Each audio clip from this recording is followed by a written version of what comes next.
Já estamos aqui de volta no nosso Jornal do Piauí, em tempo real, para receber aqui, para entrevista no nosso estúdio do Jornal do Piauí, o governador do estado, Rafael Fonteles. Governador, boa tarde, seja bem-vindo. Boa tarde, Joelson, a todos os nossos jornalistas aqui presentes e ao povo do Piauí que nos assiste aqui pela TV Cidade Verde. Um prazer estar aqui com vocês. Muito obrigado, governador, pela presença aqui. Aline, boa tarde, seja bem-vinda, Aline. Boa tarde, Joelson. Boa tarde, governador, e as meninas aqui também. Saudar também a Paula Sampaio e a Sávia Barreto. Boa tarde, Paula. Boa tarde, Joelson, ao governador Rafael Fonteles e as colegas aqui também no estúdio. Sávia, boa tarde, seja bem-vinda. Ótima tarde, estou aqui com o centro de todas as conversas que permeiam aí muitas ligações que eu recebo lá de Brasília e nas conversas aqui também. Bom a gente poder trazer todas essas perguntas. É verdade, vamos falar sobre vários assuntos, administração, saúde, educação, os temas de interesse da população, nesse período que o governador faz uma avaliação, inclusive, do seu primeiro ano de governo. Aliás, governador, já há uma reunião agendada para hoje à tarde para fazer esse diálogo com a equipe de secretários, né? Boa tarde. É isso, terminamos o primeiro ano de gestão e vamos fazer esse balanço com a nossa própria equipe. Na verdade, esse é um trabalho rotineiro de monitoramento de metas, mas é sempre bom reunir o time inteiro para que todos saibam aonde estamos e para onde iremos a cada ano da gestão. Então, estou muito feliz da equipe que nós formamos, a equipe que tem se dedicado muito a resolver os problemas do povo do Piauí. É para isso que nós fomos eleitos pelo povo, para tentar solucionar os principais desafios na área da segurança, na área da educação, na área da saúde, desenvolvimento social, desenvolvimento econômico, a infraestrutura do Estado. Então, estou muito feliz e acho que o ano de 2023 foi muito positivo. Falando de educação, hoje foi anunciado, né, o senhor mesmo colocou nas redes sociais, que há foi definido o valor do piso salarial para a educação, piso nacional para a educação.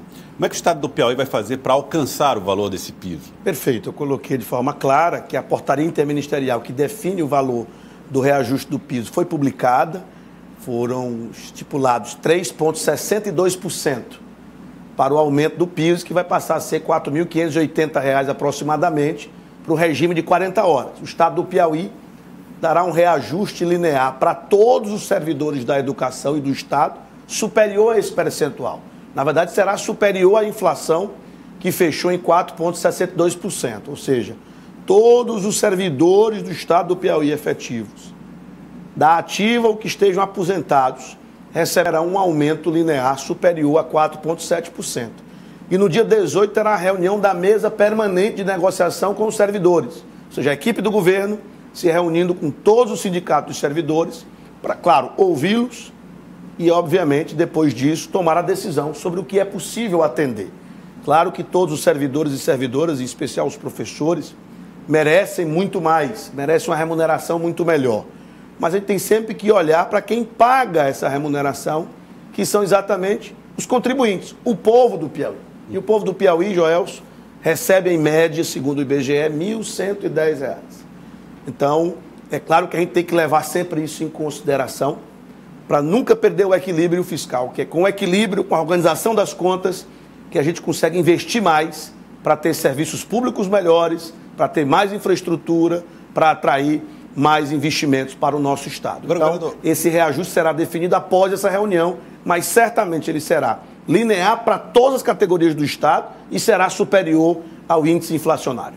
Ou seja, o valor ainda não está definido, portanto. Não, apenas que será maior do que 4,62%. Agora, se eu falar em investimentos, né, continuar nesse tema da educação. Esses investimentos incluem o que, além do que está sendo feito, por exemplo, com as escolas que estão sendo transformadas, que já estão nesse método do tempo integral, né? Algumas ainda precisam de ajuste. Neste ano, quais os olhares que vão ser definidos, apontados, né, que vão ser o foco das atenções? Olha, o programa de escola de tempo integral é o carro-chefe da nossa gestão na área de educação. Eu anunciei hoje, inclusive, mais escolas de tempo integral. Nós passaremos de 200 escolas, eram 96, passou para 200 escolas em tempo integral no ano passado, e agora esse ano vai para 351 escolas.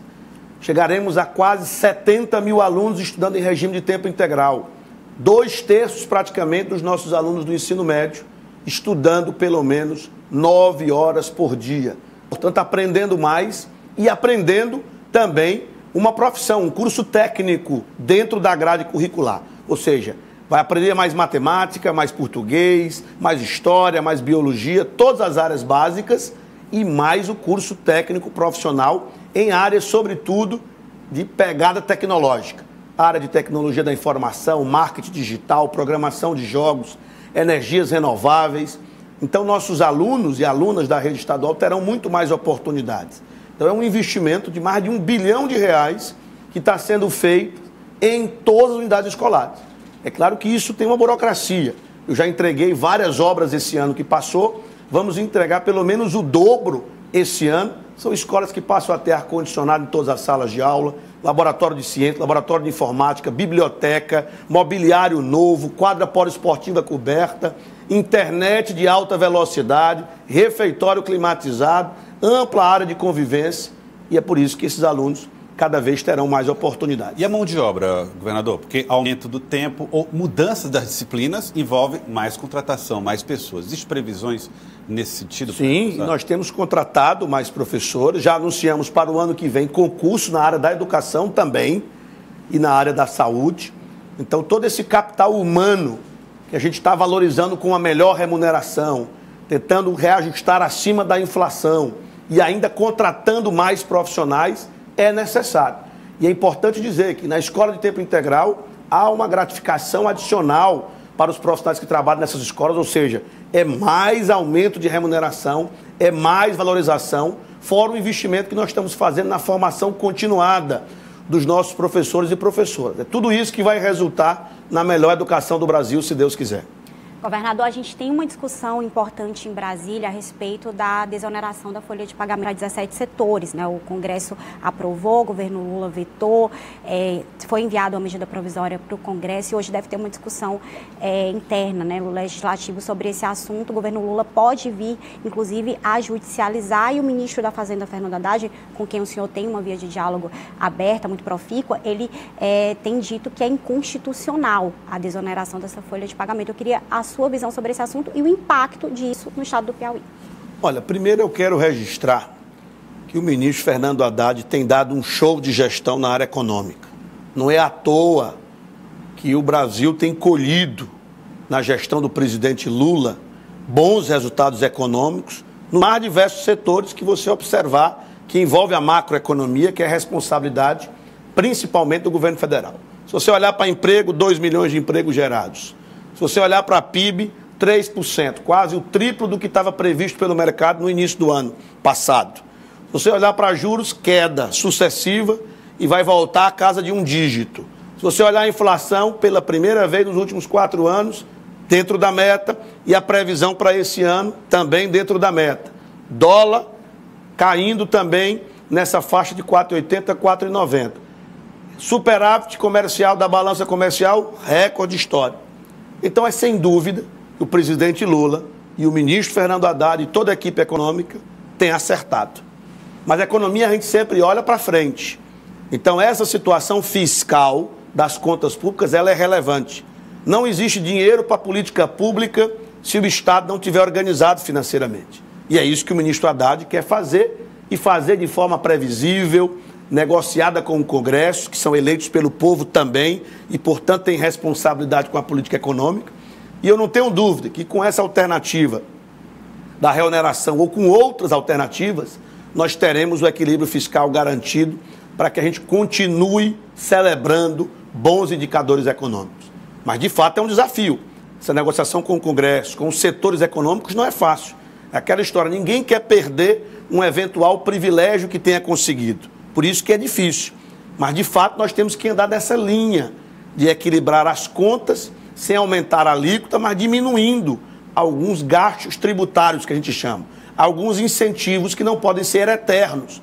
Inclusive, foi aprovada uma reforma tributária, agora no Congresso, celebrada, que acabou com os incentivos fiscais. Ora, se nós teremos um novo modelo a partir de 2032, em que a regra é quase única e você tem os setores com as alíquotas, a gente já tem que começar a migrar para esse modelo, já agora, para exatamente ajudar a política fiscal e, consequentemente, a política macroeconômica do nosso país, que vai ser melhor para todo mundo, mais emprego, menos inflação, menos juros e mais crescimento econômico. Governador, passado de desconfiança que o senhor mesmo referiu aí em relação à equipe econômica do presidente Lula, qual é o próximo passo? O senhor é um defensor de que haja o Estado como um incentivador dos investimentos através dos investimentos públicos.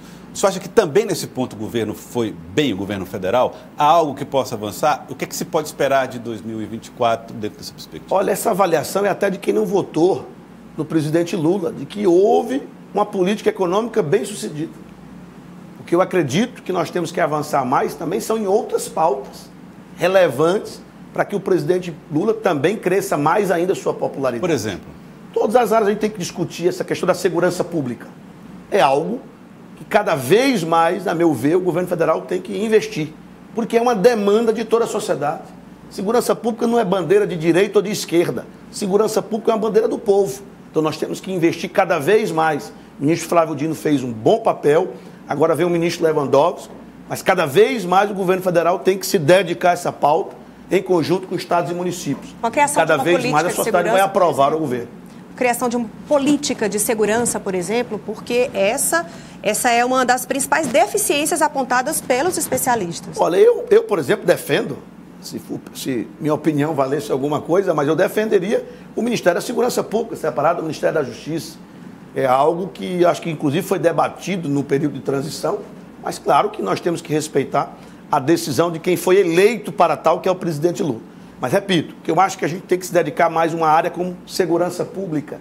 Eu acho muito relevante. Essa área da agricultura. É perfeitamente possível conciliar a agenda da agricultura familiar com a agenda do agronegócio. E, portanto, é uma vocação do Estado brasileiro, a agricultura.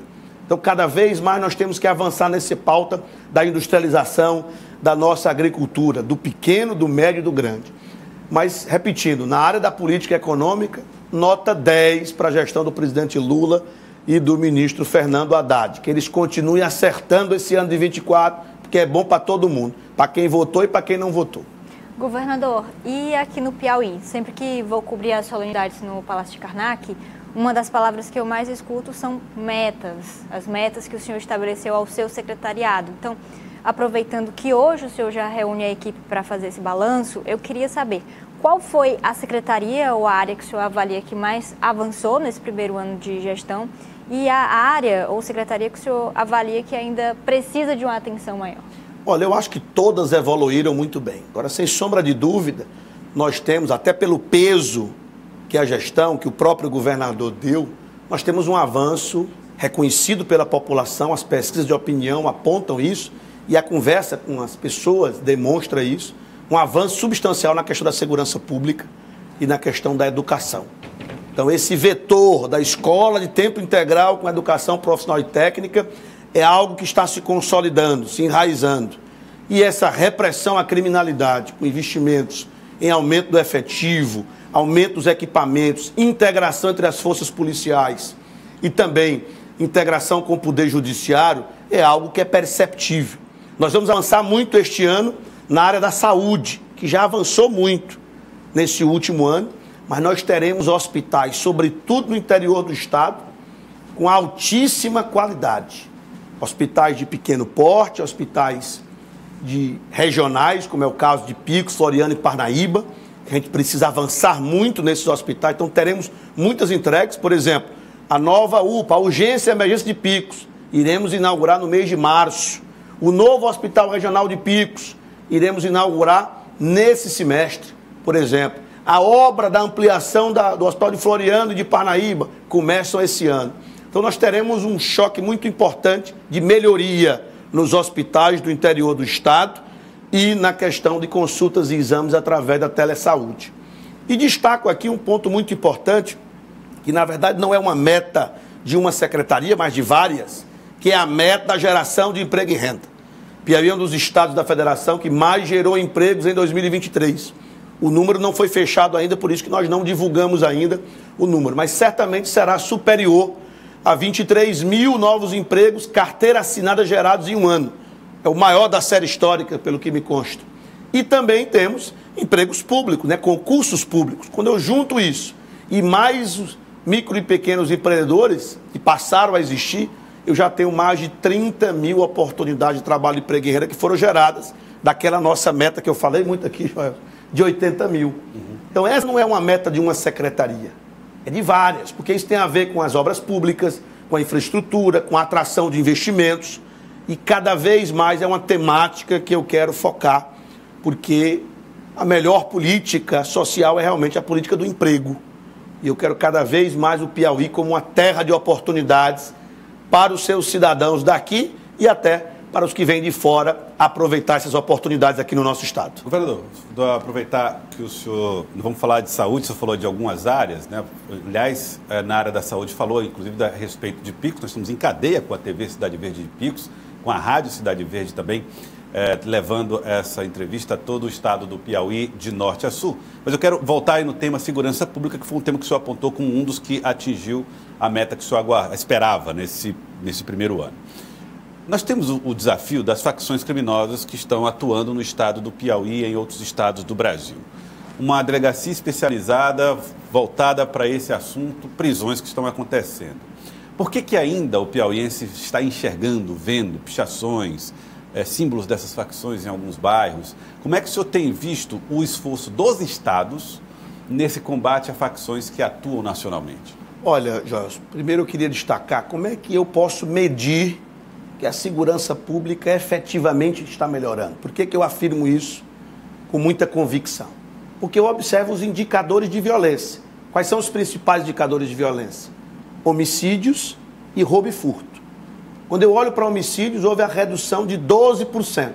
Ou seja, no ano de 2022, foram assassinadas cerca de 826 pessoas no estado do Piauí. No ano de 2023, esses números estão sendo finalizados, esse número reduziu para 724 aproximadamente. Ou seja, mais de 100 pessoas mais de 100 pessoas tiveram sua vida salva. Podemos pensar sobre essa ótica. Porque houve a redução efetiva. Esse número continua alto. 700 pessoas assassinadas ainda é um número muito alto. Isso tem que reduzir mais. A meta desse ano é reduzir abaixo de 600 e assim sucessivamente, para a gente ter padrões razoáveis de civilização. Esse é um problema do Brasil inteiro.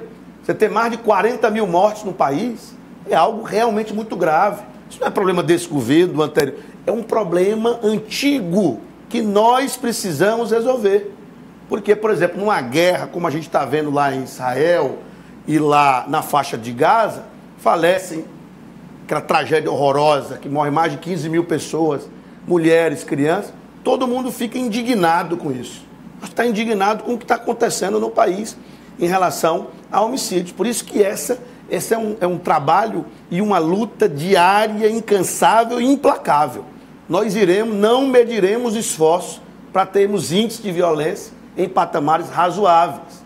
E isso é medido por organismos internacionais e tudo. O Piauí foi um dos estados da federação que mais reduziu homicídios nesse ano.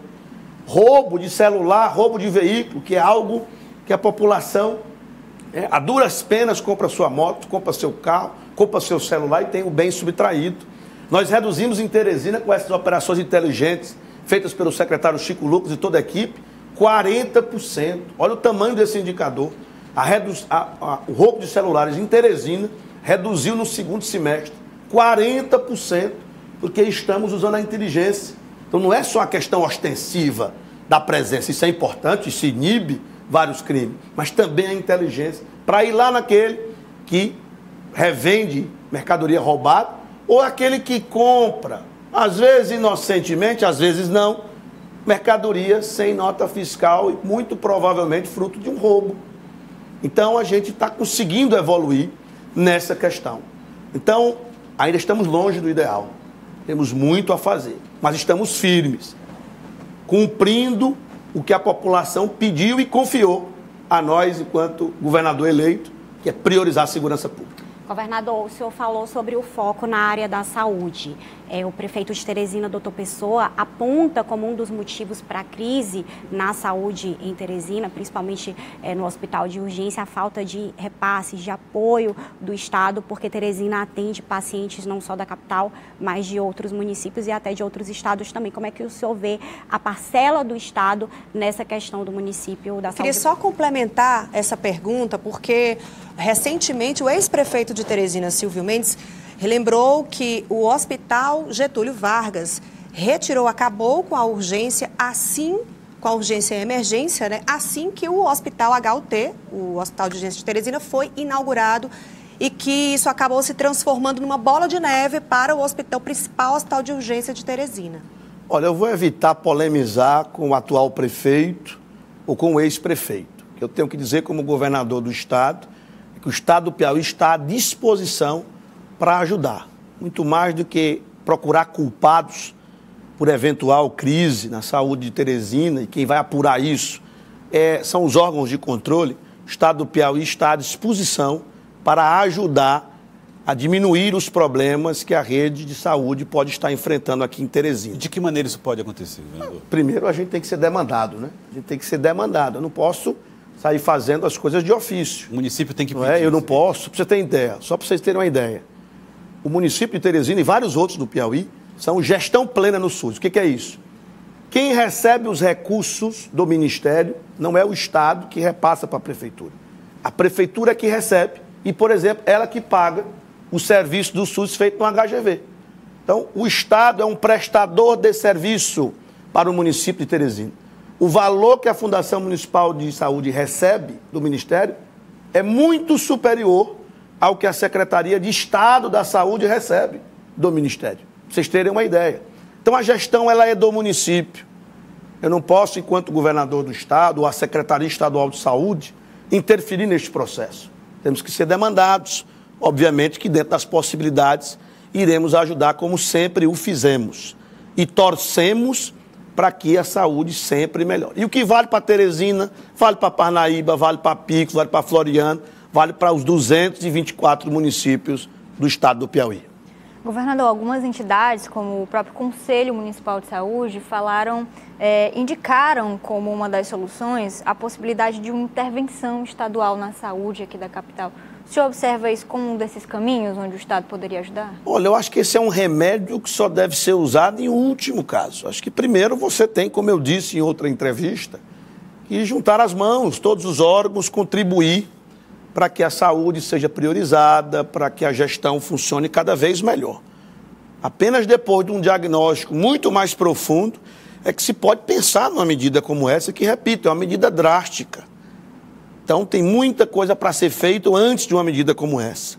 É claro que a saúde não pode esperar, que questão de saúde é sempre emergencial, mas nós temos que juntar as mãos todos e todas, órgãos de controle, os representantes do Legislativo, Prefeitura, Estado, Governo Federal, Conselhos de Saúde, Conselho de Medicina, de Enfermagem, todo mundo junto para ajudar a resolver ou para melhorar o sistema de saúde de Teresina. Governador, agora tem uma coisa que aí cabe ao Estado.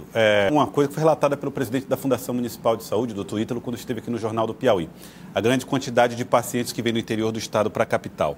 Nesse ponto, que tipo de compromisso o senhor pode firmar em relação ao fortalecimento dos hospitais regionais que possam fazer com que esses pacientes permaneçam e tenham um atendimento de qualidade em sua cidade? Olha, veja só, esse número era muito maior, ele tem diminuído. A quantidade de pacientes que vêm do interior para a capital tem diminuído, porque tem tido mais resolutividade. E nosso compromisso, como eu acabei de falar na pergunta anterior, é melhorar cada vez mais os hospitais do interior, além dos hospitais estaduais da capital, como é o caso do HGV, que passou a ter vários serviços que não tinha antes, e assim sucessivamente. Então, esse número ele está melhorando, ou seja, a receita continua semelhante, mas os procedimentos de fora têm diminuído. E essa conta ela é discutida na comissão bipartite, a comissão intergestora, que envolve o Estado e os municípios, até porque isso interessa aos municípios do interior. Quanto do dinheiro que era para ir para o município de Picos está indo para o município de Teresina, Parnaíba, Floriano. Essa conta ela é feita e discutida num fórum, porque assim é o SUS. O SUS é tripartite. É por isso que eu digo, não adianta ficar querendo dizer quem é o culpado. Temos que nos juntar, porque a responsabilidade é de todos os entes, municípios, Estado, União. Então não adianta ficar apontando o dedo. Quem vai apurar eventuais irregularidades são os órgãos de controle. Nós, enquanto agentes políticos eleitos pelo povo, que o povo espera de nós é que nos unamos para resolver o problema. Governador, o presidente Lula, a gente observou que nesse primeiro ano focou muito na agenda externa, até mesmo para posicionar o Brasil nesse palco internacional, buscando investimentos. E o senhor também teve esse olhar para uma agenda no exterior, trazendo modelos, ideias que deram certo em outros países. Mas isso também gerou críticas de uma ala da oposição. Como é que o senhor explica essas agendas? E nesse ano, o senhor vai manter essas agendas, vai buscar mais investimentos e modelos para aplicar no Piauí? Olha, sabe, tem gente que pensa pequeno, não quer que o Piauí cresça, fica tentando amarrar o Piauí e não quer deixar que ele cresça. Então, você, às vezes, é surpreendido com algumas críticas bobas em relação a isso. Eu acredito muito num Piauí grande, forte e à altura do que o nosso povo merece. E, para isso, a gente precisa trazer investimento para cá. E ninguém traz investimento para cá sentado numa mesa, numa sala gelada. A gente tem que ir atrás dos atores econômicos, políticos e sociais do mundo inteiro, que hoje vivemos no mundo globalizado, que possam investir no estado do Piauí. Além, é claro, da gente poder beber na fonte das melhores práticas. Por exemplo, qual era o exemplo de sociedade mais digital do planeta? É a sociedade da Estônia, um país pequeno, do norte da Europa. Foi lá que nós fomos beber na fonte. E estamos fazendo o melhor modelo de governo digital que nós temos conhecimento aqui na América do Sul. Quando você fala do nosso potencial em energia limpa, nós vamos ficar só com energia solar e eólica, que gera poucos dividendos para o nosso povo? Não. Temos que industrializar isso. Como é que eu industrializo? Com o combustível do futuro, que é o hidrogênio. Então vamos atrás dos investidores, sobretudo europeus, que estão na vanguarda dessa agenda. E por isso que lançamos aqui o maior projeto de hidrogênio verde do mundo, o maior investimento da história do estado do Piauí. Isso não acontece num piscar de olhos, isso é ao longo do tempo, mas a gente tem que plantar para poder colher. E é isso que representa esse processo de internacionalização. E só se faz isso indo ao encontro desses agentes, nesses países que podem resultar em investimentos concretos que vão gerar emprego e renda para o nosso povo. Então isso é o que nós fizemos no ano passado, foram 7 missões internacionais, e nós vamos continuar nessa mesma toada todos os anos do mandato que o povo nos deu, porque a gente quer gerar emprego para o povo, a gente quer ver esse Piauí grande, forte, desenvolvido, assim como vários países do mundo, como o exemplo da Coreia, que há 50 anos atrás era um país extremamente pobre e hoje é um dos países mais ricos do mundo. E eu poderia citar vários exemplos de lugares do mundo que em 10, 20, 30 anos fizeram verdadeiras revoluções econômicas nos seus países. Então a gente quer que o país chamado Piauí também participe dessa revolução econômica e assim o faremos. 10, 20, 30 anos também é o prazo que o senhor coloca para esses resultados chegarem, pelo menos no hidrogênio verde, que é a bandeira, né, que o senhor tem levantado. Não, eu acho que 20, 30 anos é para consolidar o modelo, mas você já tem os benefícios imediatamente. Como eu disse, nós fomos o estado que mais gerou emprego percentualmente no país. Isso é fruto dessa confiança. Mas já através desses projetos internacionais? Não, todos, tudo tem a ver. Como é que o agro está investindo cada vez mais no Piauí? É recurso, muitas vezes, externo, que tem nessas grandes companhias. Então, é todo um sistema de confiança que é gerado. Então, você começa a ter... Você sabia, Joel, que já tem hoje ferro no Piauí sendo explorado e mandado lá para Pecém, no Ceará, e já embarcado para a China? Talvez a maioria da população não saiba. E hoje nós já viramos uma nova província mineral.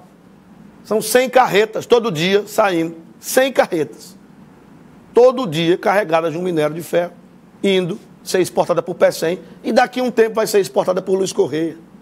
Um exemplo, que tem níquel, já com 300 empregos diretos gerados em Capitão Gervásio Oliveira, uma cidade próxima a São João do Piauí, que está acontecendo. Níquel, que é um dos metais importantes para a bateria, também para a transição energética, é o lítio, o níquel, o cobalto, o manganês. Então, pessoal, é isso que está acontecendo.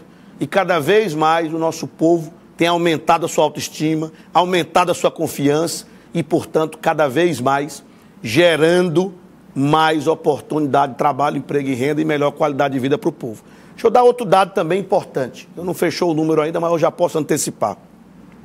O estado do Piauí aumentou em 2023 em relação a 2022 o volume de crédito, ou seja, tudo que as empresas e as pessoas físicas pegam de financiamento, imobiliário, consignado, cartão de crédito, capital de giro, banco de desenvolvimento, tudo.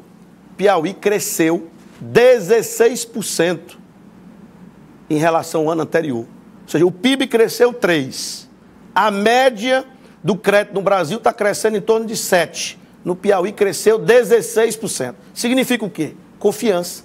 Tanto da parte dos empresários, que estão apostando, tirando seus projetos do papel, ampliando seus negócios, fazendo novos negócios, como da parte das pessoas. Estão tendo mais confiança para comprar, para consumir, seja financiado ou não. Então, a gente tem que ter noção do nosso potencial. Vibrar com isso, como eu, por exemplo, estou vibrando muito, e saber que a gente merece ser muito maior.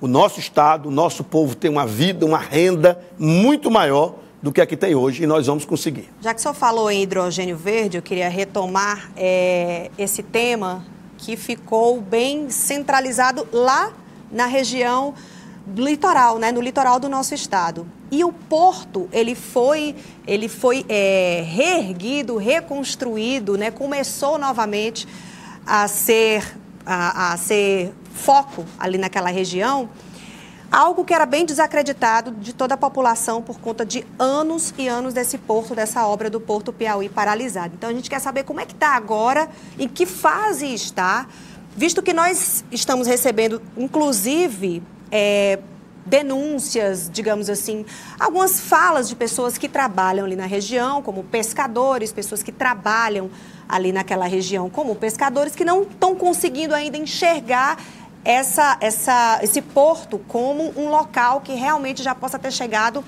para ajudar nessa atividade. Tá, perfeito, uma excelente pergunta. Primeiro, dizer para vocês que o grande problema que se dizia da inviabilidade do porto de Luiz Correia, que gerava essa incredulidade das pessoas não acreditarem, era o tal do calado, ou seja, a profundidade. Então, o que nós inauguramos em dezembro e demonstramos foi que esse problema é superado e superável. Nós passamos a ter uma profundidade de 7 a 9 metros, dependendo da maré, no Porto de Luiz Correia, o que já permitiu que um navio da Marinha do Brasil pudesse aportar no Porto de Luiz Correia. Vencemos a primeira batalha. Vamos inaugurar agora, nos próximos 60 dias, o terminal pesqueiro, justamente porque a primeira vocação que vai ser aproveitada desse porto é a vocação da cadeia produtiva da pesca.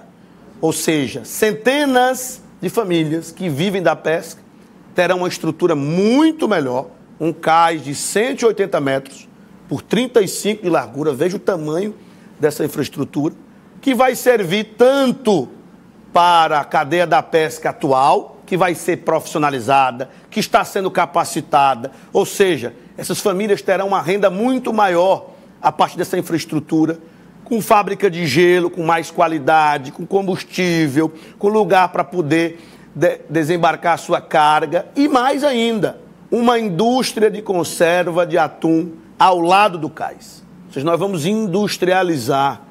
E isso é que gera o grande desenvolvimento. Não é só o comércio por si só.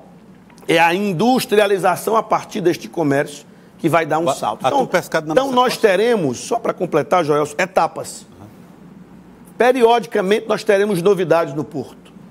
Então a parte da retroárea, onde vai ficar a carga, a parte dos containers, a ampliação que nós vamos licitar já esse ano para uma profundidade de 10 a 12 metros. Aí já entra navio de até 50 mil toneladas. Então começa a ficar viável a exportação do ferro e da soja, que são dois produtos que já são muitas vezes exportados. Então, nós iremos ter etapa por etapa. Claro que não é na velocidade que a gente gostaria, mas depois de 110 anos de projeto de Porto Luiz Correia, a gente conseguiu superar a existência do porto.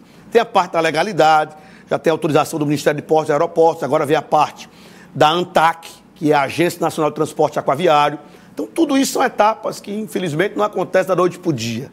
Mas depois de 110 anos, nós estamos colocando o Porto do Escorreio uma realidade. E os que torcem contra, e uma minoria que ainda continua torcendo contra, vai, de novo, perder e vai ter que, junto conosco, aplaudir e ver como o Piauí é forte, grande e pode gerar mais oportunidades para o seu povo. Governador, você já falou um pouco a respeito da exportação, ferro, a utilização do porto e as rodovias. Durante muito tempo, essa foi a maior agenda dos trabalhadores, sobretudo dos produtores de grãos na região sul do estado do Piauí.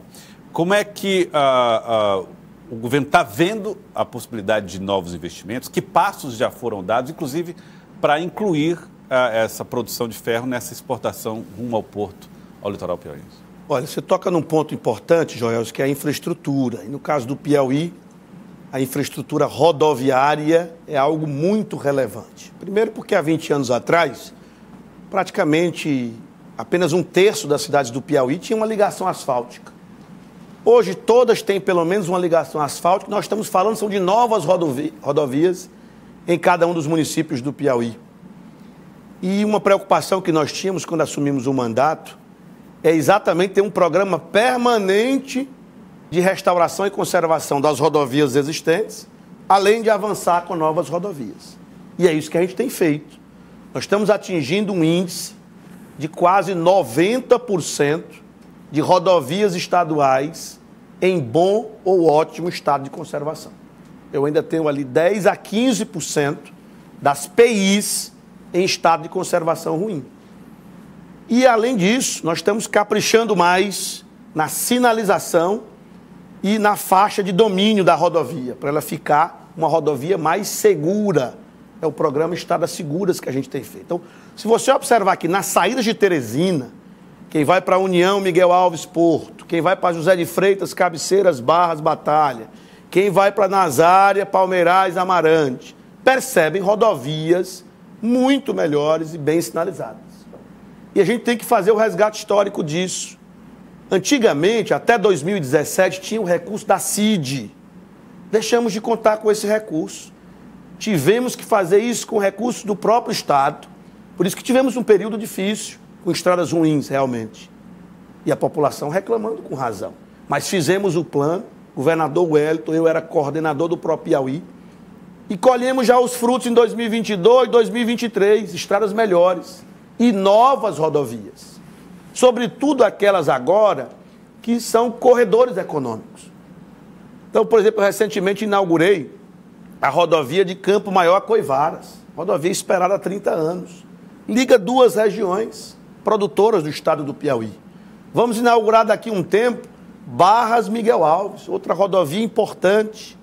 Outra rodovia que inauguramos ligando cidades irmãs, Hugo Napoleão, São Gonçalo, Santo Antônio de Lisboa, Bocaina. Vamos inaugurar em breve São Miguel do Tapuio a Pimenteiras.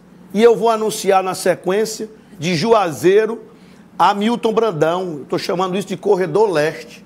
Estado do Piauí, as rodovias eram todas apontando para a capital. Então a pessoa saía de Picos para ir para Pedro II, percorria uma distância muito maior. Agora ela vai poder seguir de Pimenteiras a São Miguel do Tapuio, Juazeiro, Milton Brandão, Pedro II. Então vai ser um corredor no leste do estado do Piauí, nessa região que fica mais na divisa com o Ceará e com Pernambuco.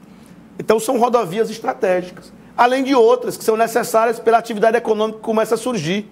Então às vezes você tem um parque eólico como de Lagoa do Barro, precisamos fazer uma rodovia para a população não sofrer com as carretas passando e gerando poeira. Essa exploração de ferro em Piripiri, cabe uma rodovia para exatamente termos o tráfego em rodovia asfaltada. Temos também no caso do níquel de Capitão Gervásio. E claro que na região da soja, do Cerrado, nós investimos como nunca. A recuperação das existentes, a PI 247, que é o corredor principal ali, Sebastião Leal, Uruçuí, Ribeiro Gonçalves. 2/3 dessa rodovia está em perfeitas condições, falta o terço médio, que também já está sendo executado. A Transcerrados, vamos inaugurar agora, nos próximos meses, a tão sonhada Transcerrados, além da PI 392, que completa o que a gente chama de anel rodoviário da soja. e várias outras transversais que nós vamos começar, como a BR-330, a PRI-391 da Pratinha. Então, é muita rodovia sendo feita e, principalmente, um programa de manutenção permanente para a gente ter sempre o Piauí como referência. E destaco aqui também as rodovias federais. Estava virando uma coisa impressionante. BRs que tradicionalmente tinham a manutenção. No governo anterior, você começou a ter problema nas BRs, veja só. Lula chegou e rapidamente reajustou o orçamento do DENIT e a gente passa a ver as nossas BRs melhorando. Estamos com um índice de 71%, o superintendente Ribamar Bastos me falava, e a perspectiva de superar 80% de BRs dentro do Piauí com melhor estado de conservação. Então é um bom momento que a infraestrutura do Piauí também está vivendo. Sobre concessões de rodovias ainda estão sendo debatidas? Sim, a expansão da PPP da Transcerrados. Nós estamos debatendo isso porque a gente considera um caso de sucesso em que você, obviamente, passa a ter a prevenção permanente do bom estado de conservação da rodovia e tem sido aplaudido pelos produtores da região. A gente quer expandir para a terceira etapa da Transcerrado, para 247, para 392, para que a gente tenha essas rodovias que são mais usadas pelos caminhões de grãos do que propriamente pela população com carro de passeio ou moto. Inclusive, a gente exigiu no contrato que as motos não pagassem pedágio. É esse um ponto importante para não penalizar a população mais pobre. E, portanto, a gente vai ter rodovia boa, o caminhão, mesmo pagando o pedágio, é muito melhor porque o custo de manutenção é infinitamente menor do que o pedágio e o governo ainda banca, com a contraprestação da PPP, a rodovia. Então, é um modelo vencedor e que vai cada vez mais ser consolidado nessa área em que tem muito tráfego de caminhões pesados, que é o Cerrado Piauiense. Governador, eu vejo que tem sido uma pauta do presidente Lula e, consequentemente, aqui no governo do estado também, a questão das ferrovias. Eu lembro que no início do segundo semestre do ano passado, o senhor havia informado que solicitou um estudo de viabilidade de uma malha ferroviária que ligasse Teresina até o litoral. Com as informações que o senhor tem até o momento, é possível, de fato, encampar esse projeto? Deixa eu primeiro falar do que eu já tenho certeza que vai acontecer. A BR-343, a gente já conseguiu colocar no PAC a duplicação de Teresina a Piripiri. Eu vou repetir. A duplicação de Teresina a Piripiri. Esse ano começa de Teresina a Altos. O DENIT já está licitando o projeto de Altos a Campo Maior e o contorno de Campo Maior. E depois irá fazer o projeto de Campo Maior a Piripiri. E no eventual segundo governo do Lula, num novo PAC, que eu sei que ele vai continuar, porque ele sabe a importância de infraestrutura, nós vamos pedir de Piripiri a Parnaíba. Então a gente quer duplicar de Teresina a Parnaíba. Isso não vai ser feito da noite para o dia. Vai começar com Teresina Altos. Estaremos em obras com Teresina Altos esse ano. A duplicação que o Estado fez até depois da PRF vai seguir com obra do DENIT. Até Altos, depois Altos, Campo Maior e por aí vai. A partir dali já é governo federal. Só governo federal. Na verdade, já era para o governo federal ter feito essa parte que o Estado fez. Sim, mas aí... O Estado fez a parte até mais difícil, porque tinha que desapropriar intervenções urbanas. Mas a partir de agora, hoje é o Orçamento Geral da União, compromisso do presidente Lula com o Estado do Piauí. E para a BR-316, até a Estaca Zero. O governo federal, o ministro Renan veio inaugurar junto comigo, até Demerval. Vai agora de Demerval a Monsenhor Gil. Também DENIT. Obra esse ano DENIT. E depois, Monsenhor Gil, Estaca Zero. Então esse é o compromisso do presidente Lula. Além de recuperar as BRs, que estavam deterioradas em vários trechos, novas duplicações de rodovias federais. Com relação à ferrovia, bom, esse é um sonho, que eu não posso dizer ainda que vamos tirar do papel, porque eu vou terminar de receber os estudos no mês de março. Então, do mês de março, eu vou lhe responder objetivamente se nós teremos novamente a ferrovia Teresina-Parnaíba, que agora faz todo sentido, porque eu tenho o porto, tenho inclusive minério de ferro na região de Piripiri. Então, só pelo ferro já faria sentido. Mas a gente quer mais. A gente quer conectar os grãos do Cerrado com o porto. Por isso a gente está estudando o quê? A hidrovia do Parnaíba, de Uruçuí a Teresina. Os estudos já mostram que de Teresina a Parnaíba não é viável pelo assoreamento do rio. Mas de Uruçuí a Teresina, possivelmente será viável. E, consequentemente, eu tenho esse grão chegando em Teresina, vai ao litoral de ferrovia. Obra de longo prazo. Já conversei sobre essa obra com a presidenta Dilma, que hoje é presidente do Banco dos BRICS, que diz que o banco tem interesse em financiar. O BNDES do mesmo jeito. Colocamos o projeto no PAC. O projeto está no PAC, ou seja, se o projeto disser que é viável, há o compromisso do presidente Lula também de nos ajudar, além do recurso estadual. Então é algo de longo prazo, é obra de 5, 6, 7 anos, mas a gente tem que cuidar do presente, mas também pensar no futuro, senão a gente fica na mesmice. Então a gente tem que plantar, como eu disse, para colher depois grandes obras de infraestrutura e grandes investimentos privados. Governador, falando um pouquinho a respeito de um projeto que o senhor defende para a saúde pública, que é o da telemedicina, medicina à distância, consulta através de recursos tecnológicos que garantam uma eficiência na hora do diagnóstico das consultas também no estado do Piauí. Quando é que o piauiense vai ver isso funcionando plenamente? Como é que está esse projeto e de que maneira isso poderia melhorar a saúde do trabalhador, da trabalhadora, que estão em várias regiões do estado? Perfeito. O povo de Piripiri, o povo de Lagoa de São Francisco, que é onde o projeto está existindo, já reconhece essa existência. Inclusive, eu levei o ministro Wellington, ele não pôde vir quando a secretária Ana Estela Haddad esteve, representando o Ministério da Saúde, e ele também ficou impressionado, já sabia. Na verdade, esse projeto nós pensamos desde a época do próprio Piauí, e ele foi concretizado na minha gestão. E, portanto, é um projeto que já revoluciona consultas e exames no interior do estado, próximo de onde o povo vive. E agora nós vamos expandir para todos os municípios do Piauí. Começando pela região dos Cocais, nesse mês. Já vai começar Esperantina, Barras, Piracuruca, Luzilândia e Joaquim Pires.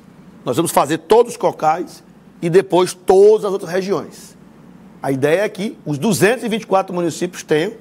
Nós contamos com o apoio dos 224 prefeitos e prefeitas, independente da posição partidária, se é oposição ou situação em relação ao governo. Nós queremos colocar as 10 especialidades médicas, 24 horas por dia, 7 dias por semana, em todas as UBSs do estado do Piauí. Claro que as UBS são geridas pelos municípios, então tem que ter a anuência do prefeito para que isso seja feito. E teremos 16 cidades polo com centrais de exame de tomografia, raio-x, mamografia e ultrassom. Ou seja, um cidadão lá da comunidade Nazaré, no município de Lagoa de São Francisco, precisa de uma consulta com um cardiologista. Ele faz a consulta com o cardiologista, o médico do coração, lá na comunidade Nazaré, que tem uma UBS, que eu fui lá agora com o ministro Wellington. O cardiologista percebeu que precisa de uma tomografia. Esse paciente, devidamente agendado, para o dia seguinte, para a semana seguinte, no máximo, ele vai lá fazer a sua tomografia. Recebe o resultado da tomografia em poucos minutos. Já volta para o cardiologista para ele dizer qual é o remédio que tem que tomar ou se é um caso de internação e cirurgia. Então é isso que vai acontecer. Esta revolução que está acontecendo já em Lagoa de São Francisco e em Piripiri. Pois vai acontecer agora no Piauí inteiro e nós contamos com essa parceria com todos os prefeitos e prefeitas do estado do Piauí.